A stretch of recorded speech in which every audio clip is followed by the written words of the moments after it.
Hello, my name is Hannah Ruddle, and this is my final project for Intro to Corrections with Professor Cindy Whitney. The topic I chose was reintegration. Reintegration, the good, the bad, the problems, and the solutions. What is reintegration? Reintegration is the transition back into the community for individuals who were incarcerated. The goal of reintegration is to use the time criminals are under correctional supervision to prepare them to re-enter society and become contributing members.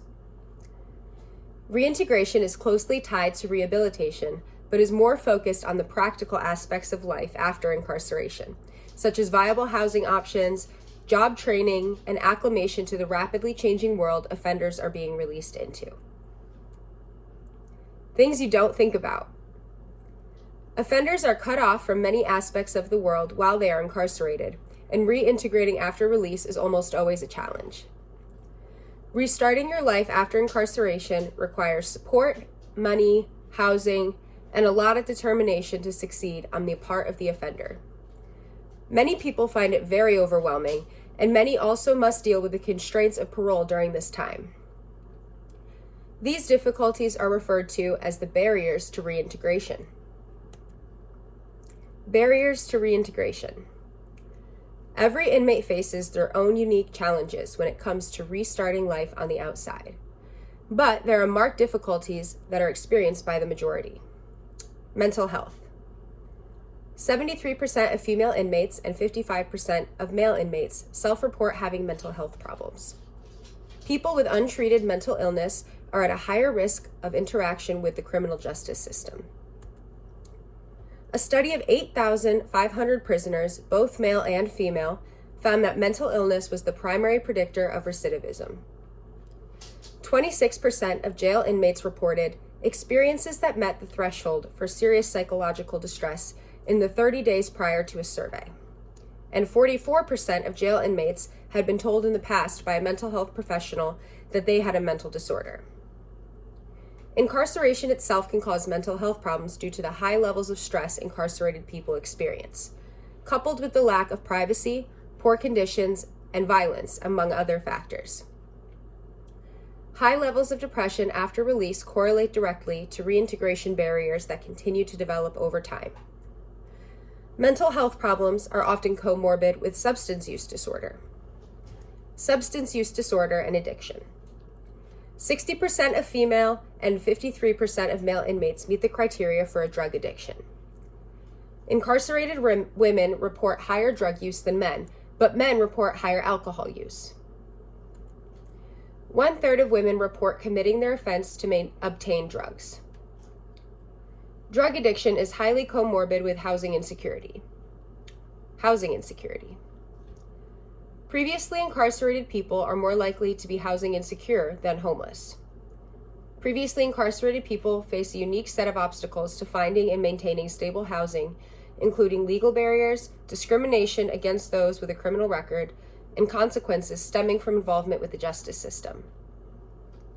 A permanent residence is a requirement for parole, so lack of secure housing is a major stressor for released offenders.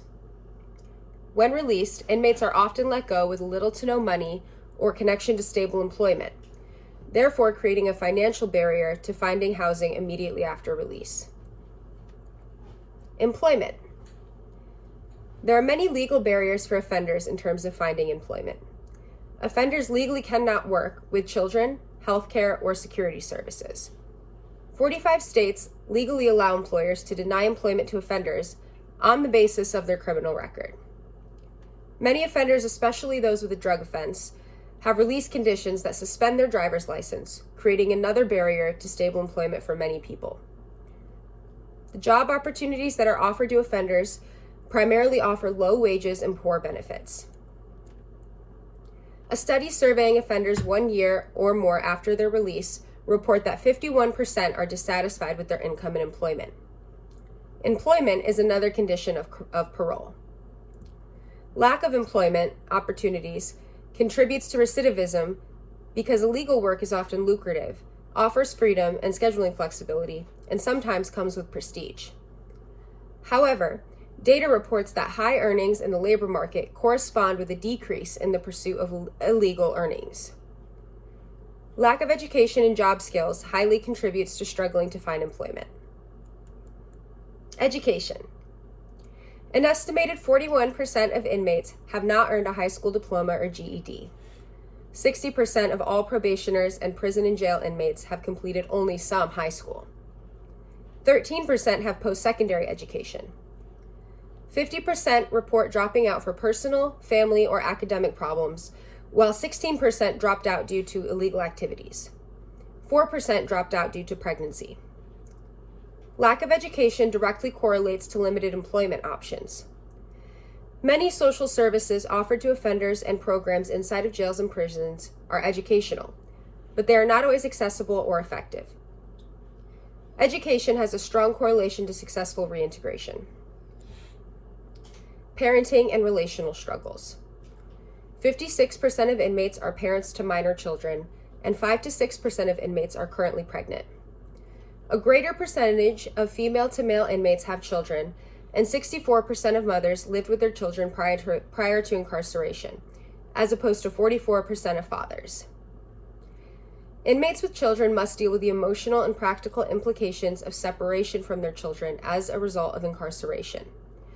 After being released, it can be extremely challenging for families to reconnect, build trust, and stabilize. 10% of mothers' children were placed into the foster care system as a result of incarceration, opposed to 2% of fathers' children. Many parents are not able to see their children throughout their incarceration because they are located 100 or more miles away from their home. 49% of released offenders who are parents are the primary caregivers for their children. This can intensify the stressors already associated with reintegration, like housing insecurity and unemployment. 45% of released offenders who are parents report being unable to afford child support payments. 40% need help affording child care, and 36% report needing help resolving child custody disputes. On the positive side, however, having children and family involvement significantly increases reintegration success rates. Families and support networks play an integral role in rehabilitation. Physical health. Inmates suffer from physical health problems that often extend into their release at a higher rate than non-incarcerated people. Common among these health problems are HIV and AIDS and hepatitis.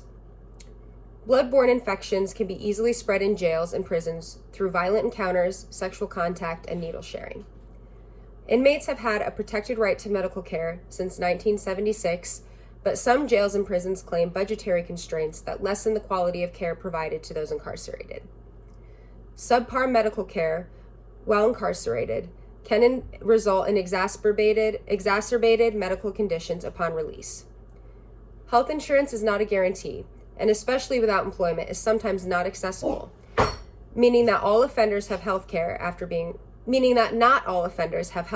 being released. In summary, offenders face a plethora of complicated and overwhelming barriers when rejoining society after release. On top of all of these factors, offenders often struggle with taking back agency in their lives after forced compliance for the duration of their time served. You do not have many options while incarcerated, and in the free world, there are many paths and directions to go. This can add to the feeling of overwhelm experienced by many inmates.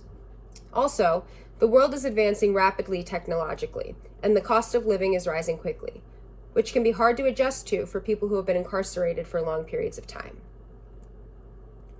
Is parole hurting or helping? The function of parole is two-sided. On paper, parole is meant to be a step-up kind of program to help reintegrate offenders and keep them on the straight and narrow. In practice, however, parole often feels like more of an imprisonment for those under supervision than incarceration did. There are also strict conditions that come with being on parole, and due to the barriers facing offenders upon release, these can be difficult to meet. Parole officers' attitudes and interactions with parolees can make or break the process. Officers who are committed to helping their parolees succeed do exist, but there are also some who are happy to report minor infractions and petty lateness and end up being another barrier to reintegration for the offender. Parole success can be defined either as a crime and violation-free probationary period or as the offender not being returned to prison. Parole officers control parolees' access to resources and have a great deal of discretion when it comes to their day-to-day operations and decisions about parolees.